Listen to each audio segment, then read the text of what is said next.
हम देख रहे हैं। हो गया?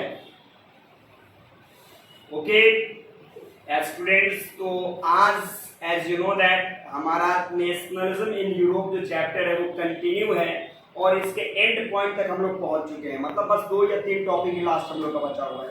तो आज हम लोग सबसे इंपॉर्टेंट टॉपिक को डील करने जा रहे हैं, जिसका टर्म हम लोग डायरेक्टली ब्रिटेन के साथ कनेक्ट करेंगे। मतलब today we are going to discuss unification of Britain. आपको पता है कि अर्लियर क्लासेस में, अपने पहले क्लासेस में जर्मनी, इटली, ये सारे टॉपिक हम लोगों ने कंप्लीट करे हैं। तो आज शानदार टॉपिक आप लोग पढ़ने जा रहे हैं, तो जानदार तरीके से इसके ऊपर फोकस करोगे और असरदार तरीके से आपका रिजल्ट आएगा। तो take care of each and every point which I am going to discuss here। चलिए लेट्स गो। तो आज हम लोग ब्रिटेन के यूनिफिकेशन की बात करेंगे। बच्चा लोग सबसे पहले आप ये समझ लो कि आपके एनसीईआरटी बुक में इसको लिखा गया क्या है, स्ट्रेंज केस ऑफ ब्रिटेन। मतलब ब्रिटेन के यूनिफिकेशन को स्ट्रेंज केस के रूप में देखा गया है। आखिर क्यों ब्रिटेन ने अपने आप को यूनिफाई किया और फिर कौन कौन से एक्ट को इंप्लीमेंट किया जिसकी वजह से इसको स्ट्रेंज केस ही कहा जाता है। तो हम लोग एक एक टॉपिक को डील करेंगे बोर्ड के ऊपर, तो इसलिए ध्यान देंगे हम लोग एवरीबॉडी। देखो सबसे पहले मैं कह दूं कि देखो ये एक छोटा सा मैप टाइप में बना रहा हूं मैं। अब ये ब्रिटेन का मैप नहीं है, पर ये समझ लो कि एक लेवल समझ लो कि ब्रिटेन है। इसको हम लोगों ने 3 लेवल पे अगर डिवाइड करा, ध्यान दीजिएगा, इसको 3 लेवल पे अगर हम डिवाइड करें तो इसका पहला जो एरिया था वहां पे आपके इंग्लिश का राज था। किसका शासन था? इंग्लिश। सेकेंड जो एरिया था वहां पे स्कॉटिश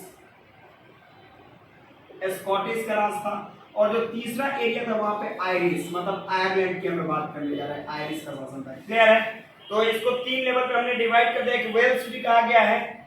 अब देखो इंग्लिश जो थी ये सबसे पहले नेशन थे जिन लोगों ने पार्लियामेंट को एडॉप्ट किया। ध्यान दीजिएगा, English were the first who adopted parliamentary system। कब? 1688। 1688 में अंग्रेजों ने सबसे पहला पार्लियामेंट अपना एडॉप्ट कर लिया था। उसके बाद ध्यान देना, अंग्रेज जो थे उन लोगों ने स्कॉटलैंड के साथ एक जॉइंट पार्लियामेंट बनाने की बात करा। मतलब इंग्लिश एंड स्कॉटिश दोनों ने क्या कर दिया, यहाँ पे एक ज्वाइंट पार्लियामेंट अपना बनाया। ध्यान दीजिएगा, यहाँ पे इन लोगों ने ज्वाइंट पार्लियामेंट बना लिया। और ये ज्वाइंट पार्लियामेंट बनाया कब गया था? तो बनाया गया था कब? 1707 में। ध्यान दीजिएगा, डेट याद रखना, डेट सब इंपॉर्टेंट है। और इस एग्रीमेंट का नाम क्या था? एग्रीमेंट का नाम क्या था? Act of union. ये एक्ट ऑफ यूनियन के थ्रू ये बनाया गया था। ध्यान देना टॉपिक। अब बच्चा लोग ये समझ लो कि ये जो ज्वाइंट पार्लियामेंट था इसमें 2 बंदे हैं, एक तरफ इंग्लिश है और दूसरी तरफ स्कॉट है, मतलब स्कॉटिश है। ठीक है? अब यहाँ पे ये पॉइंट समझना कि इसमें इंग्लिश जो थे वो मेजॉरिटी में थे, इनके पास संख्या ज्यादा थी, मेजॉरिटी में थे, और ये बेचारे माइनॉरिटी में थे। तो कुछ दिनों तक तो सरकार सही चली, लेकिन उसके बाद अंग्रेजों के दिमाग में कुछ अलग तरह का खुराफात वाले विचार आने लगा और उन लोगों ने डायरेक्टली कहा कि भाई देखो पार्लियामेंट में मेजॉरिटी हमारी है तो सरकार पूरी की पूरी हमारी चलेगी। और धीरे धीरे अपने मेजॉरिटी के सपोर्ट से उन लोगों ने पूरे स्कॉटलैंड को अपने कब्जे में कर लिया। ठीक है? मतलब ये जो बाउंड्री था इन दोनों के बीच में, इस बाउंड्री को इन लोगों ने रिमूव कर दिया। ये बाउंड्री खत्म। और इंग्लिश ने पूरी तरीके से क्या कर रहे हैं, स्कॉट को अपने कंट्रोल में कर लिया। और यही पे बना दिया क्या जी, यूनाइटेड किंगडम। क्या बन गया? United kingdom. तो क्वेश्चन ये कर सकता है एग्जाम में, ये बताओ यूनाइटेड किंगडम किस एक्ट के बाद बना था? तो एक्ट कौन सा था? Act of union. ईयर कौन सा था? 1707। और क्वेश्चन ये भी निकाल सकता है कि किस कंट्री को कंट्रोल करके उसने यूके का निर्माण किया था? तो कंट्री कौन सा था? स्कॉटलैंड। हो जाएगा ये क्लियर है। यहाँ पे एमसीक्यू लेवल पे 3 नंबर और 5 नंबर सारे क्वेश्चन इसमें से निकलते हैं, इसलिए ये टॉपिक अपने आप में भी आई है, ध्यान देना। अब इंग्लिश का ध्यान कहां पे है? आयरिश की तरफ, आयरलैंड की तरफ, कि इसको भी अपने कंट्रोल में करें। ध्यान देना, तो आयरलैंड में 2 ग्रुप थे, यहां पे ध्यान देना, एक थे प्रोटेस्टेंट और दूसरे थे कैथोलिक। ध्यान देना, कैथोलिक। आपको पता है जैसे हमारे हिंदू रिलीजन में अलग अलग डिवीजन है, जैसे इनमें ब्राह्मण, क्षत्रिय, वैश्य, शूद्र है। मुस्लिम कम्युनिटी में भी शिया, सुन्नी, उस्तर, क्रिश्चियन में भी 2 भाग बटा हुआ है, प्रोटेस्टेंट एंड कैथोलिक। कोई दिक्कत है? Protestant, Catholic. तो इन दोनों के बीच में क्या था, एक सिविल वार का सिचुएशन बना हुआ था, because both we are trying to dominate over the nation, मतलब दोनों चाहते थे कि देश के ऊपर हमारा ही कंट्रोल हो। तो इसलिए there was a situation, there was a possibility of the civil war between both group. इसका फायदा किसने उठाया? ब्रिटिश ने उठाया, इंग्लिश ने उठाया। अब आपको पता है, आपने कहानी भी सुना होगा कि दो बिल्लियों की लड़ाई में बंदर को ज्यादा बेनिफिट हो जाता है। तो ये दोनों लड़ रहे हैं के लिए, अपने वर्चस्व को, अपने डोमिनेंस को दिखाने के लिए। और इसका फायदा किसने उठाया? इंग्लिश ने। इंग्लिश ने क्या कर दिया? तो इंग्लिश ने क्या किया? डायरेक्टली सपोर्ट किसको किया? प्रोटेस्टेंट को सपोर्ट किया कि भाई मेरे सोल्जर्स को लेके डायरेक्टली कैथोलिक को खत्म करो। तो इंग्लिश का सपोर्ट लेके प्रोटेस्टेंट ने डायरेक्टली अटैक किसके ऊपर किया? कैथोलिक के ऊपर अटैक कर दिया। अब देखो कैथोलिक का एक लीडर यहाँ पे नाम किया उसका उल्फस्टोन, ध्यान देना ये नाम इंपॉर्टेंट है एग्जाम के लिए। उल्फस्टोन जो लीडर था किसका? कैथोलिक का। वो लड़ता है किसके अगेंस्ट में? इन लोगों के ज्वाइंट फोर्स के अगेंस्ट में, लेकिन at last Catholic were defeated, Catholic की हार हो जाती है। प्रोटेस्टेंट खुशी मनाने लगते हैं कि भाई चलो अब तो हमारा देश, अब तो हमारा ही शासन है, हम ही राज करने वाले हैं। लेकिन अंग्रेजों ने इनके सपने को भी तोड़ दिया, क्योंकि अंग्रेजों का एक ही फंडा था, क्या चीज? Promises are made not to fulfil, for what? To break. तो अंग्रेजों ने बोला कि भाई एक काम करो, जब ये कैथोलिक के हार गए, तो अब क्या करना कि ये जो बाउंड्री है, इस बाउंड्री को हम फिर इरेज कर रहे हैं। और पूरी तरीके से अंग्रेजों ने क्या किया? इस प्रोटेस्टेंट को अपने कब्जे में कर लिया। कोई दिक्कत है? और यहीं पे उन लोगों ने बना दिया यहाँ पे ग्रेट ब्रिटेन। यहाँ पे बनाया क्या था? Great Britain. और ये कब बना था? 1801 में बन गया ग्रेट ब्रिटेन। तो great Britain of UK, great Britain of UK. अब यहाँ पे ग्रेट ब्रिटेन का जब निर्माण हो गया, ये किस ईयर?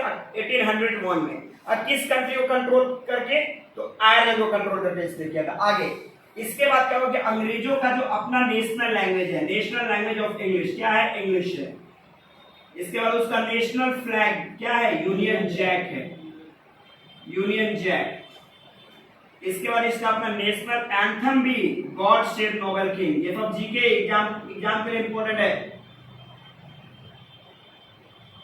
Nobel king. और ये सारे के सारे सिंबल को उसने पूरे का पूरा ब्रिटेन के ऊपर इंप्लीमेंट कर दिया कि आपको अगर ब्रिटेन में रहना है तो ये सारे सिस्टम को मानना है। तो इस तरीके से आपने देखा कि इटली में क्या हुआ था? तो इटली में काउंट कैवोर ने ऑस्ट्रिया और स्पेन के अगेंस्ट में लड़कर अपने देश को यूनाइट किया। जर्मनी में क्या हुआ? ऑटोमन बिस्मार्क ने क्या किया? ऑस्ट्रिया, डेनमार्क और फ्रांस तीनों को हरा के और तब अपने देश को यूनिफाई किया।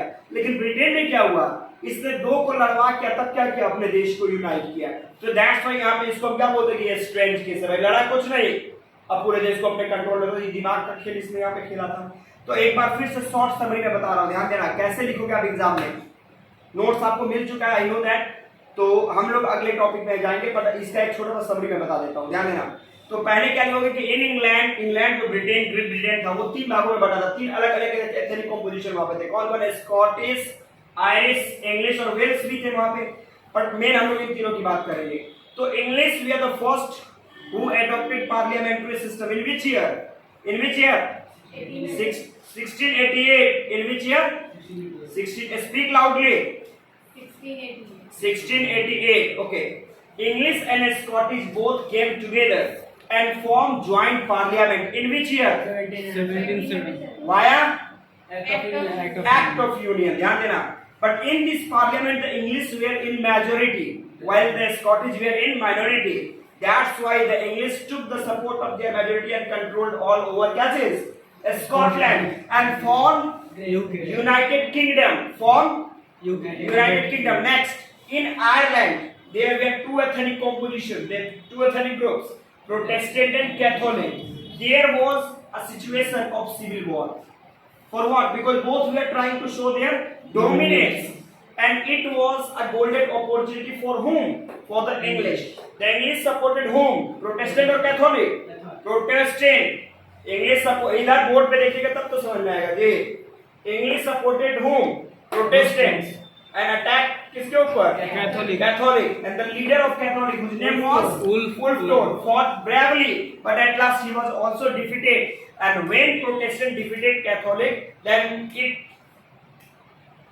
provided a golden opportunity for whom? The English to control all over Ireland. And by controlling Ireland, the English formed Great Britain of UK. In which year? 1801. And then after the English implemented their national symbols like their national language which was English, English, national flag which was Union Union Jack, Jack. national anthem which was God God Save Noble Save the King, Noble to all overcasses Britain, and that's why Britain English used their brain to unite their nation. That's why this is called as a strange case in the history of Europe. Clear हो जाएगा? तो एक छोटा सा break लेंगे हम लोग और फिर नेक्स्ट क्लास में आपको दो टॉपिक पढ़ना है, एल्गोरी और बाल्कन का मूवमेंट। ठीक है, इसके बाद हम लोग अगले टॉपिक पे जाएंगे। छोटा सा ब्रेक, ओके।